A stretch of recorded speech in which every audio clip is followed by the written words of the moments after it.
Bonsoir, je me présente, je m'appelle Marc-Antoine Lebray, je viens de Bretagne et je suis imitateur, donc ringard. Merci de votre soutien. Alors en fait, pour tout vous dire, si je suis imitateur, moi c'est pas du tout par vocation, c'est à cause d'un problème psychologique qui fait que je peux pas m'empêcher d'imiter. Par exemple, il y a pas très longtemps, je passais un entretien d'embauche et à la fin la DRH me dit parfait monsieur Lebray, vous avez une question ? Oui, j'ai une question. Question de madame sale tête de conne. Combien est-ce que vous allez me payer ? Julien Lepers, vous avez une réponse ? Place au jeu. Top, je suis une femme au physique ingrat et à l'intelligence limitée qui a choisi un métier lui permettant de se venger des humiliations qu'elle a subies plus jeune. En humiliant les autres à son tour, je suis la DRH. Wouhou! Ah oui.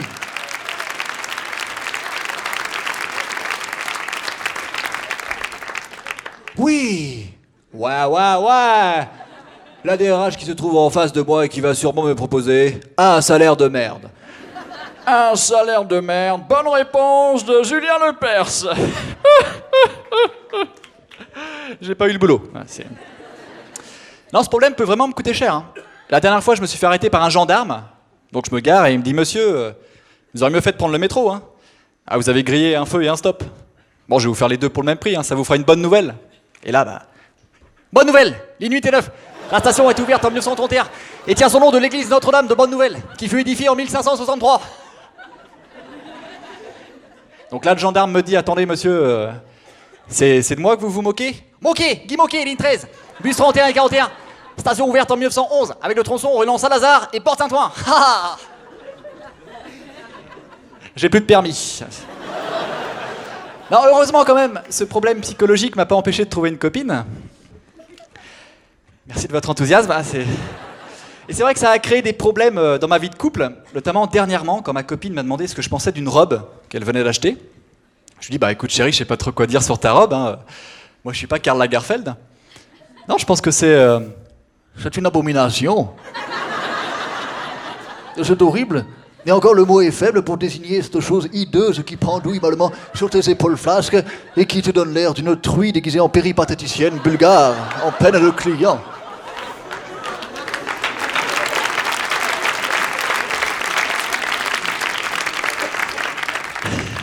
Donc là, comme vous, ma copine a très peur. Non, d'autant que juste après, elle allait se maquiller et qu'elle m'a demandé comment tu me trouves. Et là, elle me demandait de la juger. Du coup, Philippe Manœuvre et André Manoukian. Mais attends! Stop! C'est quoi ce maquillage, Julie? Enfin, ce truc, là, franchement, j'ai mal à l'esthétique. Alors, quand je te vois, je me dis que Gilbert Montagnier a de la chance, quoi, sérieux.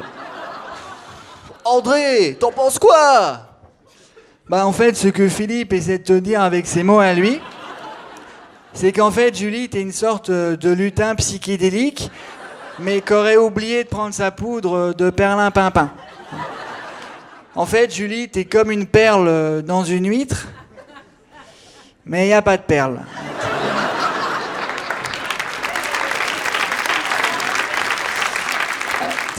T'es en quelque sorte la quintessence nietzschéenne de la non-existence esthétique totale.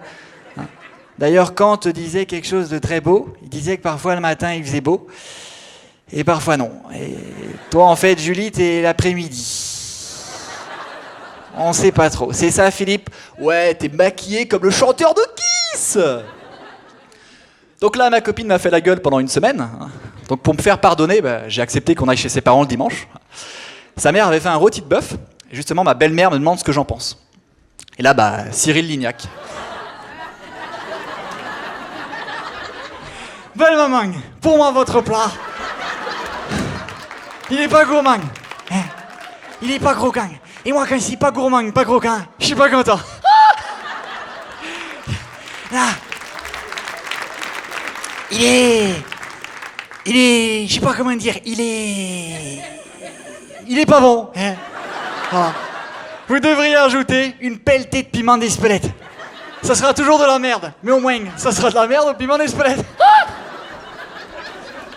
Là, ma copine m'a engueulé. Normal. Non, mais elle m'a dit qu'il fallait que j'apprenne à me taire. Hein, que c'est pas parce qu'on vivait dans la même maison qu'on pouvait pas avoir des petits secrets. Et là, maison, secret, ça a été plus fort que moi. Ouh, c'est un petit peu le bordel dans la maison des secrets, puisque la copine de Marc-Antoine a découvert qu'il n'aimait pas la cuisine de sa belle-mère. Le petit coquinou Marc-Antoine, hein? Et encore, qu'est-ce que j'aurais été si elle avait découvert le vrai secret de Marc-Antoine, à savoir que la semaine dernière, il a failli se taper sa meilleure copine. Ouh, c'est chaud pour lui, ça, Marc-Antoine, le petit coquille, le petit nounou, le petit coquinou. Là, ma copine était très, très, très énervée. Non, elle m'a demandé si j'avais vraiment failli avoir une aventure avec sa meilleure copine. Et en entendant aventure, Denis Brognard. Une aventure, c'est le rêve de tous ceux qui sont ici.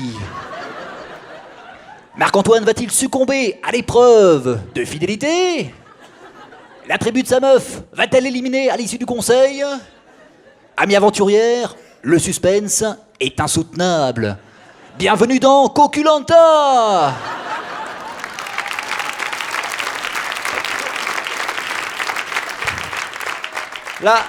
Là, ça a fusé. Hein. Ma copine m'a dit, écoute Marc-Antoine, tes imitations c'est bien, hein, ça fait rire tes copains, mais là j'en peux plus. J'ai besoin de m'éloigner, hein, j'ai besoin que tu me donnes du lest. Du lest, gare du lest, ligne 457, 5e station la plus fréquentée du réseau, avec 15 millions d'entrants directs. Elle a pété les plombs. Elle m'a dit, Marc-Antoine, dans un couple, il y a une marge de tolérance à pas dépasser. Une marge? Mais c'est que t'avais une marge. Julie. Julie, tu sais que tu ressembles à un donuts. Un truc plein de graisse qui écœure super vite. Voilà, maintenant vous savez pourquoi je suis imitateur. Et aussi célibataire. Ah, okay. Alors, justement, pour multiplier mes chances de séduction, j'ai pensé à la chirurgie esthétique. C'est vrai que la chirurgie esthétique, c'est pas un truc qui est facile à assumer. Hein. Sauf pour Zaya. Hein.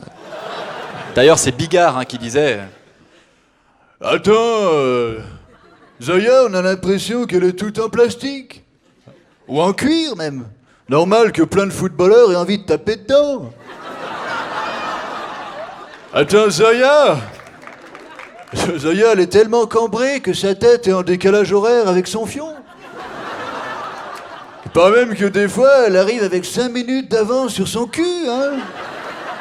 T'as compris, mamie? Après, il y a aussi des stars qui trouvent que ça sert à rien, la chirurgie esthétique. Hey! Mais pourquoi faire de la chirurgie esthétique? Tu ne peux quand même pas parfaire la perfection. Non, public, tu n'as pas rêvé, c'est bien moi, Franck Dubosc, en chair.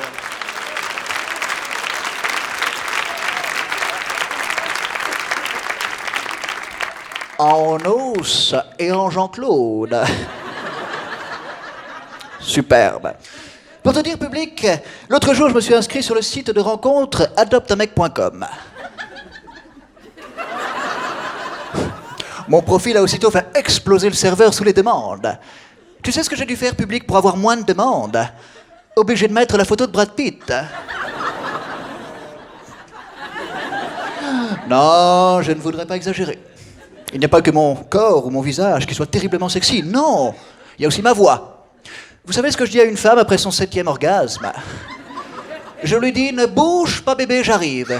Je raccroche mon téléphone, je me rends chez elle. One again, a beast to fly. All together, ish libidish. Calme-toi, Jean-Claude.